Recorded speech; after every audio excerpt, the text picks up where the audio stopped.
विधायक का कितना हिस्सा है वर्तमान मंत्री का? अभी से शुरू करके 1 साल नहीं हुआ। कोरबा बहुत प्रसिद्ध है कोयला चोरों के लिए, डीजल चोरों के लिए।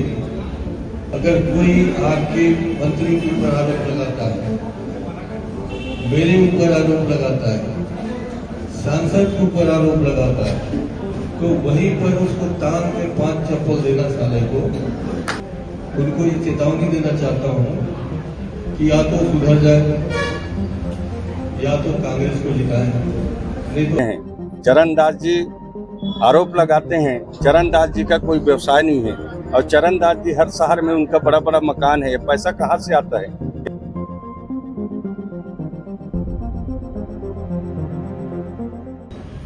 भाई जी आप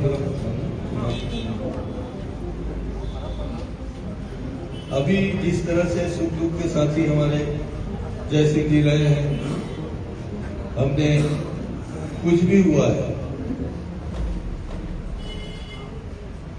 कुछ भी हुआ है तो सीधा फोन करते थे, इसको देख लो, उसको देख लो। और ये आदमी ऐसा आदमी रहा, ऐसा मंत्री रहा कि मंत्री रहते हुए पटवारी को फोन करता था कि पटवारी इसका नक्शा खराब है या ठीक करो, ठीक करो। तो ऐसा नहीं।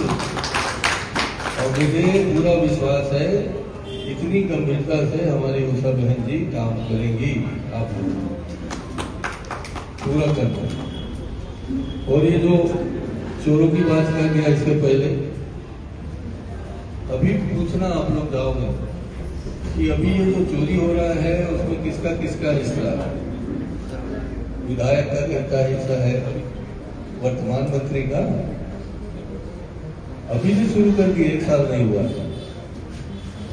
चाहे वो क्या वो महिलाओं के खिलाफ जो हुआ है फ्लोरामैक्स, कितनी हजार महिलाएं मेरे पास गई थी रामपुर क्षेत्र में। मेरे शुरुआत करने पर ही उनकी जांच शुरू हुई। मैंने उनसे मुख्यमंत्री के पास भेजा, वहां भी उनको मौका नहीं मिला।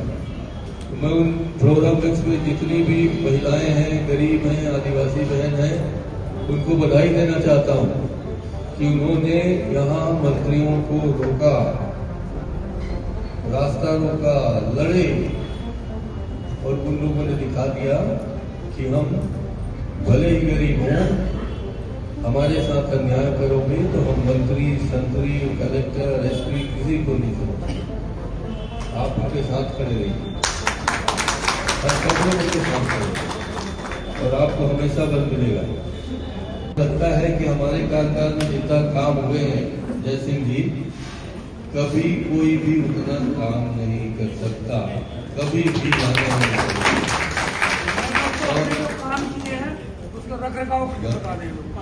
तो इतने काम करने के बावजूद भी अगर हम लोग कोरबा के नागरिकों को, कोरबा के मतदाताओं को नहीं समझा पाए तो ये हमारा दुर्भाग्य है और हमारी कमी है।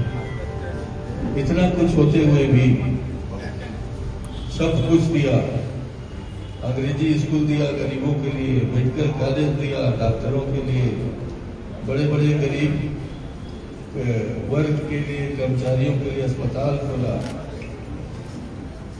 शिक्षा की व्यवस्था की, सब कुछ दिया। और उसके बाद भी अगर आप नहीं समझा पाते तो ये तो आपका भी दुर्भाग्य है और हमारा भी दुर्भाग्य है।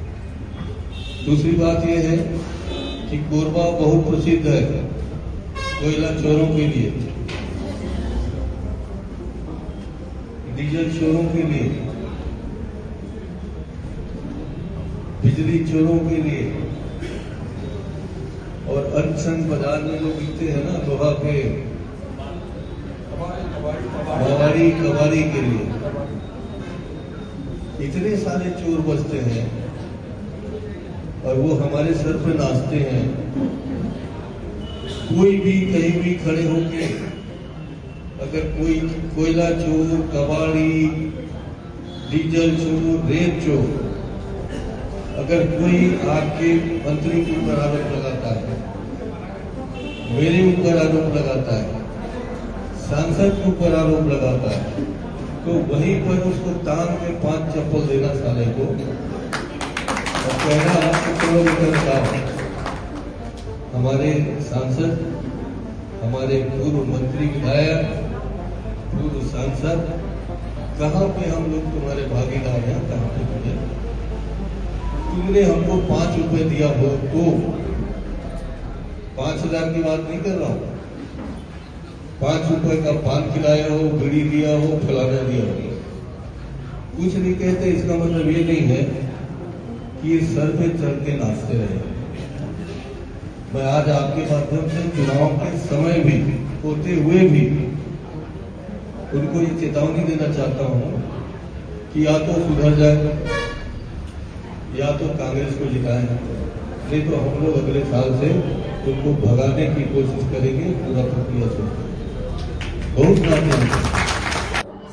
देखिए, चरणदास महंत जी और उनके सरकार था भूपेश बघेल की, पूरा छत्तीसगढ़ की जनता जानती है, कोरबा जिला की भी जनता जानती है कि किस तरह से उनके सरकार में कोयला का अफरा तफरी हुआ, डीजल का अफरी तफरी हुआ, खनिज न्यास में अफरा तफरी हुआ।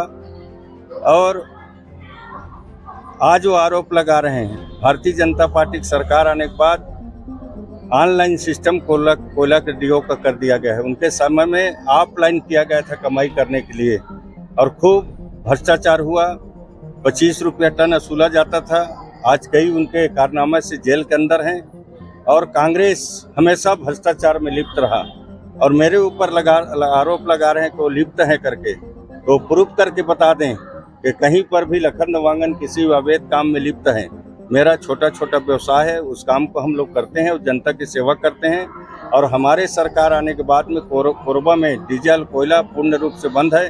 जो भी पाया जाता है उसको तत्काल गिरफ्तार किया जाता है। अभी तक के कई लोगों को जेल भेज दिया गया है। आज भी डीजल चोरों को पकड़ा जाता है। इसको किसी भी तरह से बर्दाश्त नहीं किया जा रहा है और लगातार कार्रवाई हो रही है, पूर्णता की ओर, समापन की ओर है। और चरणदास जी आरोप लगाते हैं। चरणदास जी बताएं, आज पहले भी सांसद थे, उनके पत्नी भी 5 साल सांसद थी, क्या विकास कोरबा क्षेत्र में वो किए हैं। मैं भी कोरबा क्षेत्र में रहता हूं। कोरबा से विधानसभा में एक अपना निशान बता दें कहां पर वो क्या विकास के काम किए हैं। चरणदास जी आरोप लगाते हैं। चरणदास जी का कोई व्यवसाय नहीं है और चरणदास जी हर शहर में उनका बड़ा बड़ा मकान है। ये पैसा कहाँ से आता है? ये खुद हर क्षेत्र में कमीशन खोरी में संलग्न रहते हैं और इनके सरकार में जो कोयला डीजल चोरों का गिरोह बना हुआ था, खुद सरकार के सगलीकरण में सहयोग में ये काम हो रहा था। और ये हमको आरोप लगाते हैं ऐसे भ्रष्टाचारी लोग पहले अपने गिरे बाग को झाँकें, इसके बाद दूसरे के ऊपर नजर रखें।